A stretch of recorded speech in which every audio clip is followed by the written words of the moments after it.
За 2 3 тодруулах зүйл байна. Одоо 5 сарын 15-наас эхлээд үндсэн хууль мөрдөж эхлэв. Нөө хот тосхны эрх зүйн байдлын тухай хуулиар над чинь хотын статус, тосхны статус гэдэг өөр болно. Тэгэхээр одоо энэ тосхон нэртэй статустай одоо бол суман дээр баг нэртэй явж байгаа. 10 сар сонгуул болоход энэ байдал ч одоо энэ хуулийн дээр ямар байдлаар тусгаж байна. Одоо нэг баталсан хуваарийн дагуу бол энэ оны 7 сар ихэд энэ нэгжийн хуулийг батлна гэж байгаа шүү дээ. Засаг захиргааны төсвийн нэгжийн. Тэрүүгээр чи өөрчлөлт нь батлагдчихдаг. Яг энэ зохицуулт чи яг орон нутгийн шинжтэй тосхон одоо жишээлх юм бол сумын статустай боллоо гэхэд арай өөр зэрэглэлийн боллоо гэхэд тэнд иргэдийн нийтийн хурлын яаж зохион байгуулах юм? Тэр тосхны захирагч гэх юм уу тосхны хамтын удирдлагын хэлбэртээ явах юм уу сумын иргэдийн хурд гэдэг шиг. Энийг энэ дотор яг харж орсон юм байна уу? Нэгдүгürt. Хоёрдугаарт нэг зүйл орон нутгийн сонгуул ялангуяа сумын дэвшинд бол улс төрчлөлт бол маш хүнд болдгоо. Яг сонгуул болоод нэр дэвших процесс түүнтэй уялдаатаар энэ орон нутгийн дэвшний улс төрчлөлтийг ер нь одоо бид нар өнөөдөр энэ хуулиудаар энэ сонгуулийн циклээр зогсоодог, засалдаг, тэрийн шааш нь үргэлжлүүлдэггүй нэг ийм имийг ер нь яаж тооцож харж байгаа. Энэ өнөөдрийн би бол хуучин хуулиас нэг ялгадахаар юм бол бараг л шаблонд оруулаад ирсэн байна гэж хараад байна. Гурав дахь нэг асуулт орон нутгт төр нэг ийм асуудал гардаг. Нэр дэвшигчийг бүртгэдэг. Бүртгэхгүйгээ шийдвэр гарчдаг. Сонгуулийн хууль зөрчсөн байна гэдэг. Тэр хооронд нь сонгуул болоод дуусчдаг. Сонгуул болоод дууссаны дараа шүүхээс бүртгэх нь зөв байна гэсэн юм шүүхийн шийдвэр гарчдаг. За ингээ эс төгсгөлгүй маргаан эхэлж байгаа юм да. Бид бол сонгуульд ороод ялцсан байгаа их хэвээр байсан. Одоо ингэсэн тийм учраас ерөөсөө энэ засаг дарга бол хүлээн зөвшөөрөгдөхгүй. Ягаад бол хурдын сонгуул биднийг оролцуул гэсэн бүртгэх гэсэн юм шүүхийн шийдвэр гарсан гэдэг. Ингээ энэ бол сонгуул зохион байгуулж байгаа хүмүүсийн буруу юм уу? Эсвэл шүүхийн буруу юм уу? Эсвэл тэр хүмүүсийн буруу юм ингээд хэн буруу тань мэддэхгүй. За ингээ их сахгүй энэ хэрүүл бол одоо олон сумууд дээр явагдаж байгаа. Манай аймгийн хувьд ухаач гэсэн ганц нэг сум дээр тийм асуудлууд гараад байгаа. Яг энэ маргаан шийдвэрлэхтэй холбоотой хугацаа богиносон шахсан зохицуултын юмнуудаа энэ дотор ер нь хэр наривчлыг хийж өгч байгаа юм. Ер нь энэ аймаг нийслэл ялангуяа сум дүүргийн төвшөнд дөрөв дэх нэг зүйл бол энэ сумын иргэдийн хурлд аймгийн дүүргийн иргэдийн хурлд дэвшиж байгаа хүмүүс дээр тавих шалгуурын асуудал байна уу? Нэр дэвшигчийн хувьд за яг Монгол улсын иргэн насанд хүрсэн байхдаа 25 наснаас дээш байх ч гэдэм үү тэрнээс гадна одоо бусад боловсрал гэх нь одоо хаашаа ямар нэгэн байдлаар нэг тодорхой шалгууруудыг өндөрсөх үү? Одоо төрийн албан агч улс төрийн намын харьяалаас гарсантай холбоотойгоор сумын сонгуулиуд дээр сумын бодлогын асуудал төсөв батлах юм дээр оролцдог. Ямар ч мэдээлэлгүй явж байгаа нэг малчин орж ирээд энэ зөв тэрэн зөв гэхээр за тэрэн зөв гэдээ ингээ явцдаг. Нөгөөх нь сумын даргын зөв буруу нь биш өөрийнх нь бодлогоор л ингээд асуудал явдаг нэг ийм гажиг бас харагдаад байгаа. Энийг за Бангорон хариулах. Ажил хэсгээ. За ажил хэсгийн ахлагч Нямбатар гүшүүн. Баярлалаа. Арднаас гүшүүний 4 асуултанд хариулт өгье. За эхтэн нэр дэвшигчид тавих шалгуур байгаа юу гэдэг ийм асуулт асууж байна. Орон нутгийн сонгуул бол угтаа энэ улс төрийн сонгуул биш. Нутгийн өөр өдөр тосны тийм төлөөллийн байгууллагаар сонгож байгаа ийм сонгуул гэдэг агуулгатай байх цаашдын шаардлага бидний өмнө ер нь тулгарч байгаа. За хууль санаачлагч анх төсөлдөө 25 нас хүрсэн байх гэдэг ийм шалгуурыг оруулж ирсэн. Өөрөөр хэлбэл их хурлын гишүүттэй адилхан ийм шалгуур оруулж ирсэн. Энэ шалгуурыг энэ өнөөдөр танаар хураалах гэж байгаа зарчмын зөрүүтэй саналын хамгийн ихнийхт нь байгаа 18 наснд хүрсэн сонгуулийн эрх бүхий иргэн сонгох, сонгогдох энэ эрхээ эдэлнэ. Дээр нь нэр дэвшгээр хүсэлт гаргаж байгаа хүмүүс бол 8 төрлийн ийм тодорхой шаардлага шалгуурыг хангасан байна. Өөрөөр хэлбэл таны 3 дахь асуултаар нэр дэвшигчийг бүртгэхгүйгээс үүсдэг үр дагавар байдаг. Энэ үр дагавар дараа нь сонгуулийн дараа хожим нь арилдаг. Нэр дэвшгээс бүртгэхээс татгалзаад байдаг. Сонгуул хэдийн яваад дуусчдаг. Энэ тохиолдолд нөгөө нэр дэвшгийг хүссэн хүмүүс маань хохирдгоо гэж. Тэгэхээр энийг маш тодорхой болгоод 8 төрлийн шалгуур тавьчих. Үүний нэг нь тэр одоо шүүхийн шийдвэрээр бусдыг тэр сонгуулийн ээлж сонгуулийн жилд гүтгсэн хууль бус сонгуулийн үйл ажиллагаа сурталчилгаа явуулсан гэдэг нь одоо тогтоогдсон тохиолдолд л тэр хүнийг бүртгэхээс татгалзна. Өөрөөр хэлбэл тийм бүртгэх эрхгүй байгууллага нь асуудалд субъектив хандахгүй байх энэ үүднээс ийм тодорхой болгож өгсөн.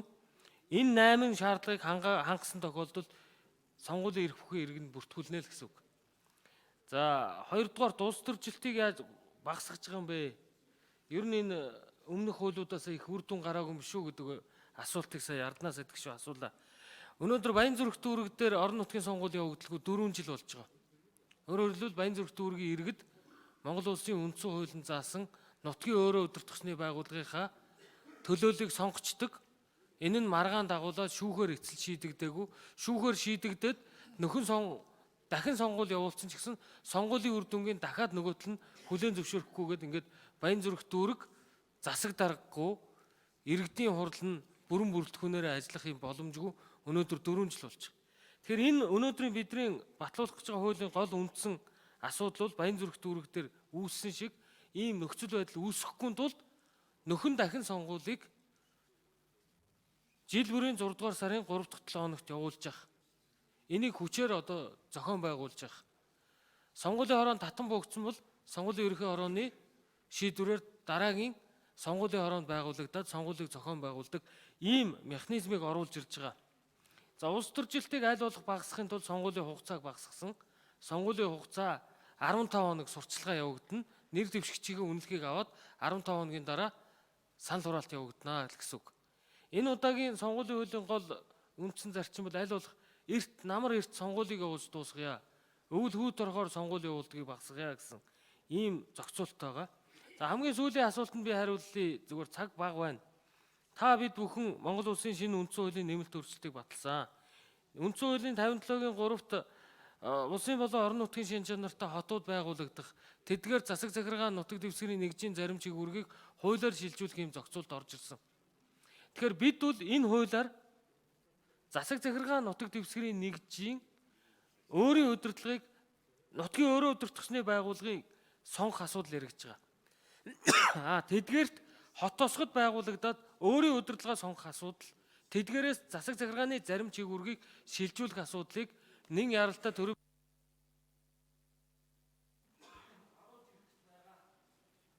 За.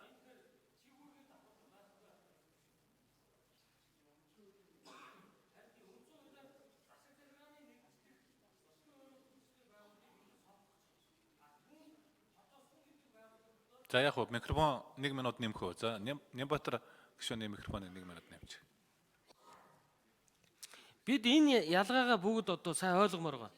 Бид засаг захиргааны нутаг дэвсгэрийн нэгждэх иргэдийн төлөөлөгчдийн хурлынхаа сонгуулийг явуулах гэж байна. Засаг захиргааны нутаг дэвсгэрийн нэгжид дотор хот тосгод байгуулах эрх зүй үндсэн хуулиар бүрдэж байгаа. Тэр хот тосгод нь засаг захиргааны нутаг дэвсгэрийн нэгжийн аль чиг үүргүүдийг өөртөө шилжүүлж авах юм.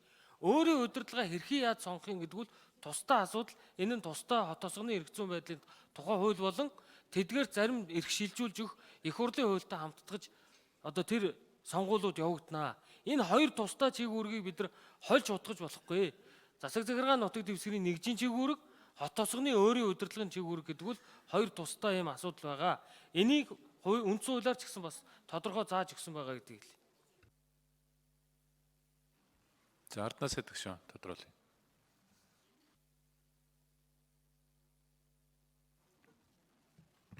Миний асуугаад байгаа юм л дээ. Одоо Налах хотын захирагч гэж нэг хүн Налах хотын бүх иргэдийн дундаа сонгогдсон хүн одоо байна уу, ажиллаж байна уу?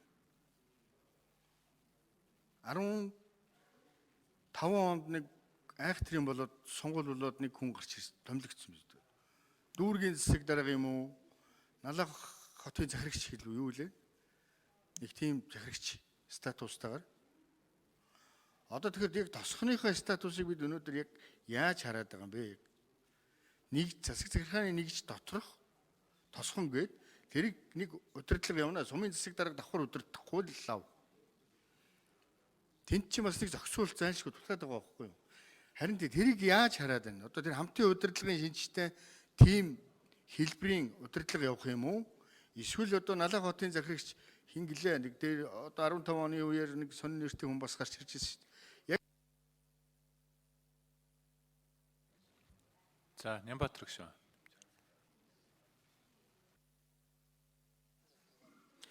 Тийм засаг захиргааны нутаг дэвсгэрийн нэгжийн тухай хууль шинжилэн боловсруулах, төсөл боловсруулах ажил явагдаж байгаа.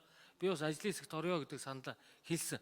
Бид энэ өнгөрсөн 28 жилийн хугацаанд засаг захиргааны нутаг дэвсгэрийн нэгжийн чигүүрэг, хот тосгоны чигүүрэг эрх зүйн байдал хоёроо хольж утгаад байгаа маа. Зарим чигүүрэг нь хот тосгон руугаа бүрэн шилжиж болохгүй. Тухайлах юм бол газар олгохтой холбоотой харилцаа бол засаг захиргааны нэгжид нь байдаг хадгалагддаг эрх. Нэг сумыг бид нар сумын төвөөр төсөөлөд байгаа. Сум бол өөрөө засаг захиргааныхаа нэгжийн бүхэлдээ чигүүргийг эдлэнэ. Сумын төв бол хүн амын суурьшил төвлөрөл явагдаж байгаа. Хот тосгоны эрх зүйн байдлаар зохицуулагдах. Цаашдаа энэ чиглэл рүү явъя. Бид нар энэ засаг захиргаа нутаг дэвсгэрийн нэгжийн чигүүргийн зарим шилжилтүүдийг хийя гэдэг энэ үндсэн дээр л энэ үндсэн хуулийн өөрчлөлт хийгдсэн. За гүшүүдээ одоо үдийн цайгаа эндээ уугаад үдийн цай энд зохицуулсан байгаа. Үдийн цай гарах шаардлагагүй. Тэгээд энэ хугацаатай хууль учраас одоо 114 зарчмын зөрүүтэй саналын тэмдэглэл шахаад хийчээ дөхөө тийм ээ. За энх болдог шүү.